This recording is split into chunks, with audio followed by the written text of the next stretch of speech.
Comment fonctionne l'organisation divine dans Dragon Ball Z, frérot? C'est ce qu'on va voir ensemble aujourd'hui. Alors c'est simple, on va commencer du plus bas jusqu'au plus haut. En bas, tu as le dieu de chaque planète, comme par exemple la planète Terre dans l'univers 7, c'est Kami-sama. Au-dessus de Kami-sama, tu vas avoir le roi Enma. Le roi Enma, lui, c'est lui qui va décider les gens meurent, qui va aller en enfer et qui va aller au paradis. On va prendre comme référence l'univers 7 tout au long de cette vidéo.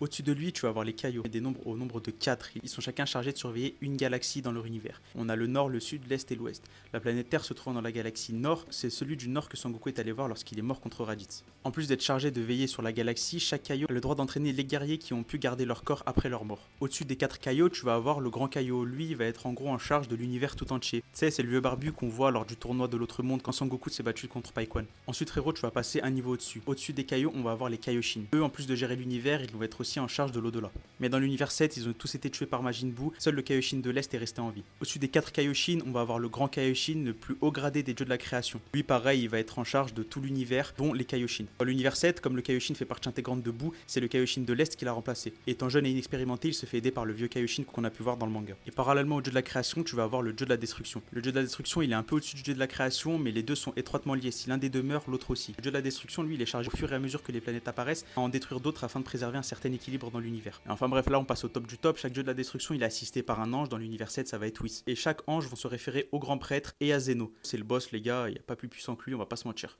Et le grand prêtre, on peut le voir un peu comme son assistant en fait. Enfin bref, voilà, t'as un peu une idée de comment s'organise la hiérarchie divine dans Dragon Ball, frérot. Si t'as des questions, n'hésite pas.